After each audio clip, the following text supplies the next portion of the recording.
আউযু বিল্লাহি মিনাশ শাইতানির রাজিম বিসমিল্লাহির রহমানির রহিম। আসসালামু আলাইকুম ওয়া রাহমাতুল্লাহি ওয়া বারাকাতুহু। সম্মানিত বন্ধুগণ, যারা যেখানে যে থেকে দেখছেন, আমি একটু ভিডিও রেকর্ড করে দিতেছি। আপনারা যারা শুনতে পান, যারা দেখতে পান, তাদের কাছে অনুরোধ রইল, আপনাদের আশেপাশে যারা বন্যা দুর্গত লোক আছে তাদেরকে সাহায্য সহযোগিতা করবেন নিজের সামর্থ্য অনুযায়ী। আর বিশেষ করে যারা দেশের বাইরে আছেন তারা তো সাহায্য বিভিন্নভাবে করতেছে, আশা করি করবে, তাদের সাহায্য অব্যাহত আছে। আপনাদের কাছে অনুরোধ রইল, জীবনে কোনো সময় সাহায্য চাই নাই। আমাদের ইউনিয়ন পরিষদের কর্মরত গ্রাম পুলিশ যারা আছে তারা মাত্র সামান্য বেতন 6,500 টাকা বেতনে চাকরি করে। তাদের মধ্যে আমাদের 14 গ্রামের বিভিন্ন জেলায়, বিভিন্ন ইউনিয়নে, আমাদের বিভিন্ন ইউনিয়নে আমাদের কর্মচারী যারা আটকা পড়েছে পানিতে, তাদেরকে খোঁজ খবর নেওয়ার মতো কোনো লোক নাই,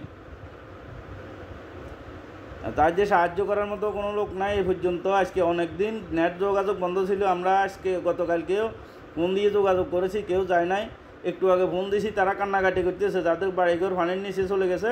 আর যারা বর্তমানে ঘরদুয়ার ভেঙে মানে এই যে আশ্রয়কেন্দ্রে আছে, আশ্রয়কেন্দ্রও নাই। আশ্রয়কেন্দ্রে থাকলে তো সাহায্য মানুষের বাড়িতে আশ্রয় নিয়েছে, ওইখানে খানা বা কোনো কিছু পৌঁছার মতো বা কেউ দেওয়ার মতো কোনো লোক নাই, কেউ দেওয়া নাই এ পর্যন্ত। তারা ফোন দিয়ে কান্নাকাটি করতেছে। সবার কাছে অনুরোধ হলো, সবার কাছে কোনো সময় আমি কোনো সাহায্য চাই নাই। আজকে অনেক বছর নিজে তৌফিক অনুযায়ী হয়তো গরিব মানুষ যতটুকু সম্ভব সহযোগিতা করার চেষ্টা করেছি। আর আজকে এমন অবস্থা তৈরি হয়েছে, যেহেতু আমিও তাদের মতো একজন, তো নিজে কোনো রকম হয়তো চলার মতো তৌফিক দিয়েছে, চলতেছি, কিন্তু তাদেরকে সাহায্য করার মতো কোনো অ্যাবিলিটি, কোনো টাকা পয়সা আমার কাছে এমন কোনো নাই এখন। তাই আপনাদের কাছে আজকে একটু সাহায্য চাই। আমাদের এই গ্রাম পুলিশ, পুরো 14 গ্রামে অনেক গ্রাম পুলিশ বিভিন্ন জায়গায় বিভিন্নভাবে আটকা পড়েছে, তাদেরকে সাহায্য করার মতো লোক নাই। সাহায্য করতেছে বিভিন্ন আশ্রয়কেন্দ্রে বা যারা বিভিন্ন জায়গায় প্রভাবশালী ফ্যামিলিতে আছে তাদেরকে, কিন্তু যারা নিরীহ জায়গায় আছে তাদেরকে সাহায্য করার মতো কোনো লোক নাই।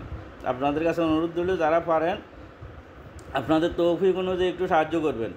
না পারলে এই ভিডিওটা যারা দেখবেন একটু শেয়ার করে দিবেন। আর যারা তাও না পারবেন অন্তত দোয়া করবেন, আগামীতে যেহেতু আমরা সাহায্য করতে পারি এরকম তৌফিক যেহেতু আমাদেরকে মহান আল্লাহ তাআলা দেয়, এই দোয়াটুকু করবেন।